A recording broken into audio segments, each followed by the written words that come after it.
Donc poursuivons, nous sommes au grand 3, donc on passe à la troisième et la dernière forme d'un nombre complexe, la forme exponentielle. Alors, pas d'inquiétude, hein, puisqu'on a déjà vu la notion de fonction exponentielle, donc qui était plutôt une fonction, on va dire, simple, qui utilisait les propriétés du 4e sur les puissances. La forme exponentielle, c'est juste de la redite de la forme trigonométrique. Donc le plus dur, c'est la forme trigonométrique. La forme exponentielle, c'est juste une notation qui va permettre de simplifier et de pouvoir réutiliser des propriétés vues avec l'exponentielle, et ce qui va permettre de déduire pas mal de propriétés. Donc, grosso modo, lorsque vous aurez la forme exponentielle, vous pensez tout de suite à forme trigonométrique. Alors, en particulier, donc petite introduction, pourquoi introduire cette notion-là? Eh bien, lorsque vous prenez un nombre complexe de module 1, quelconque, donc qui appartient au cercle trigonométrique de rayon 1, vous pouvez donc l'écrire z égale à cos θ plus i sin θ. Alors normalement, hein, il y a un r devant, le r ici vaut 1, et 1 fois quelque chose, ça ne sert à rien de l'écrire, donc on aura juste cos θ plus i sin θ. Autrement dit, j'ai juste besoin d'une seule valeur, de θ. Puisque le module est en partie, j'ai qu'une seule valeur qui va bouger, hein, c'est le θ, et lui va me permettre d'avoir n'importe quel point sur ce cercle. Alors je vais considérer, chose un petit peu étrange, hein, mais ici on va le faire, on est en maths et puis ça permettra de voir ce que l'on pourra déduire. Vous avez une fonction f qui, à n'importe quelle valeur de θ, va nous donner justement ce nombre cos θ plus i sin θ. Donc là j'ai bien une fonction d'une variable θ qui va me donner en fait un point quelconque sur le cercle trigonométrique. Alors, qu'est-ce que je peux dire de ça? Alors, j'ai déjà que si je remplace θ par 0, ben, je vais avoir quelque chose de particulier. Et puis, je voudrais regarder l'image par la fonction f d'une somme pour voir ce qui se passe. Donc, si je fais f de θ plus θ', donc je vais avoir cos θ plus θ' plus i sinus θ plus θ', et j'ai donc un nombre complexe dont l'argument est la somme de deux arguments. Alors, propriété sur les arguments, je sais que lorsque j'ai l'argument d'un produit, ça se transforme en somme des arguments. Et donc, je vais pouvoir le réécrire fθ fois fθ'. Là, ici, hein, j'ai un nombre complexe d'arguments θ multiplié avec un nombre complexe d'arguments θ'. Ça me donne un nombre complexe d'arguments, la somme des deux arguments. Donc ça correspond bien à ça. Et si je regarde f de 0, donc cos 0 qui fait 1, plus i sin 0 qui fait 0, donc j'ai juste 1. Et ça, c'est très intéressant, c'est très particulier, puisque ça permet de faire un lien avec la fonction exponentielle. La fonction exponentielle, pour rappel, vérifie que j'ai f de 0 qui vaut 1, ça c'est normal, hein, c'est le point de départ. J'ai aussi que la dérivée est égale à elle-même, donc ça caractérise ma fonction exponentielle, mais j'ai aussi f de x plus y égale à f de x fois f de y. C'est ce qu'on appelle l'équation fonctionnelle. Et cette équation fonctionnelle, qui était particulière, nous permettait de déduire que c'était forcément quelque chose fois une fonction exponentielle, et le fait qu'on ait f0 égale à 1 nous donne vraiment la fonction en elle-même.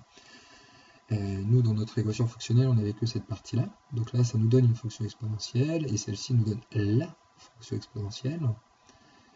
Et on n'avait pas trop d'intérêt, on n'avait pas trop d'exercices qui permettaient de voir l'intérêt de cette propriété. La voici. Et je peux donc dire que peu importe la valeur de θ, hein, la fonction f transforme les sommes en produits, tout comme la fonction exponentielle, et donc je vais dire mon fθ c'est exponentielle de quelque chose en fonction de θ. A priori, hein, puisque c'est ce qu'on a remarqué.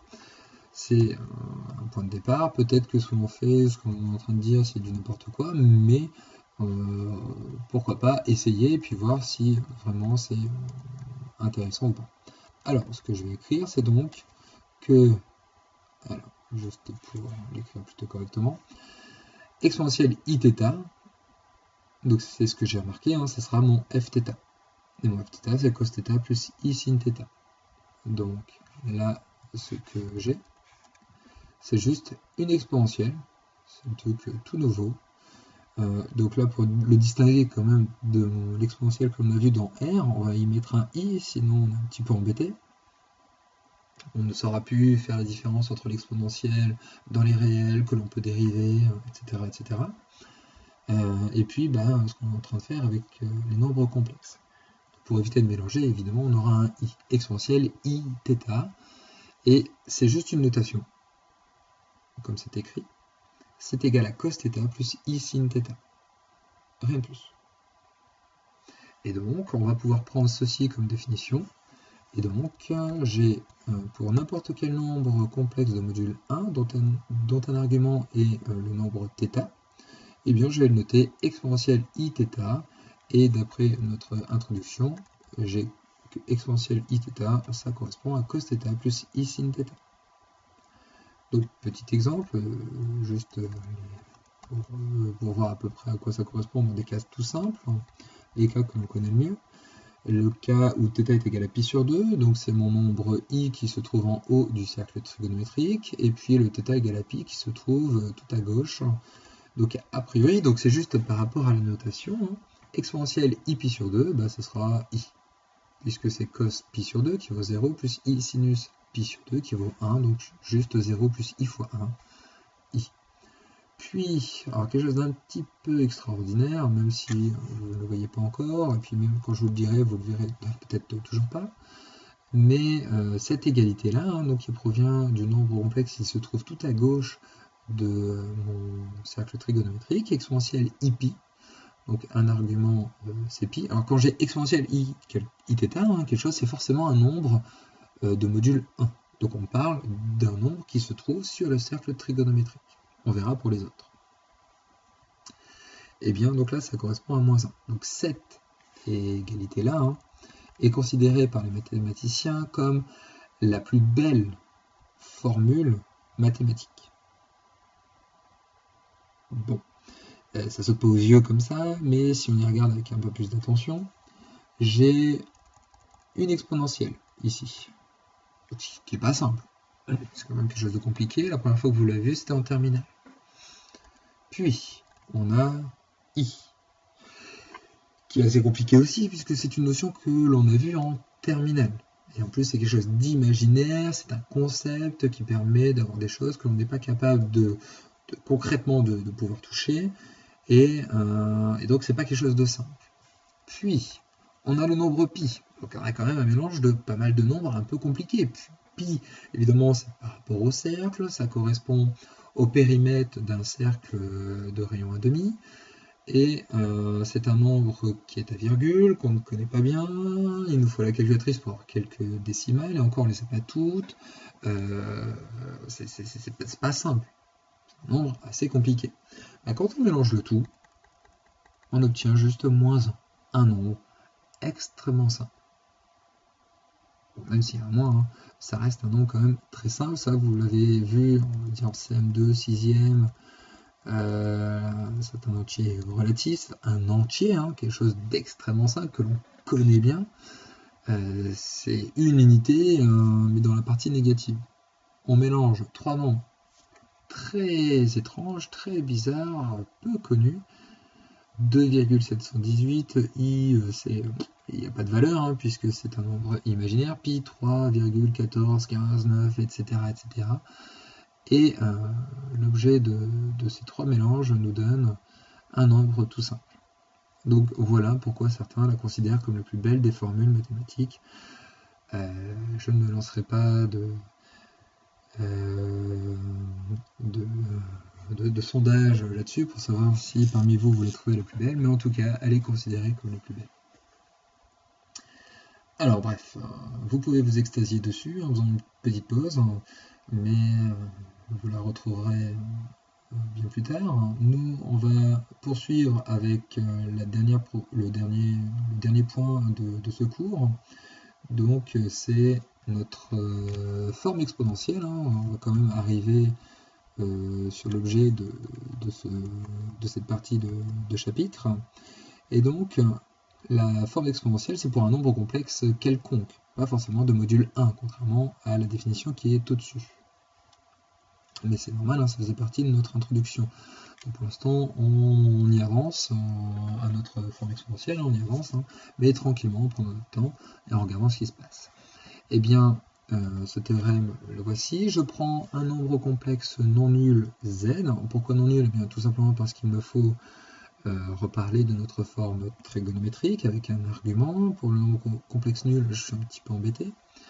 Donc pour tout nombre complexe non nul, que je vais appeler z, qui d'après ma partie d'avant, donc sur la forme trigonométrique, possède un module r et un argument θ, eh bien je vais pouvoir l'écrire sous une autre forme.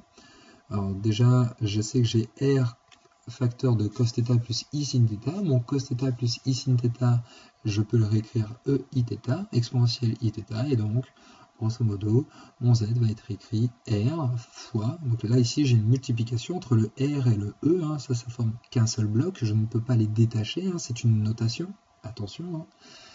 J'ai donc r e i θ, là comme on le dit à l'oral, et c'est une multiplication entre le r et le nombre e i θ. Alors, pour une démonstration, c'est assez rapide avec ce que je viens déjà d'expliquer.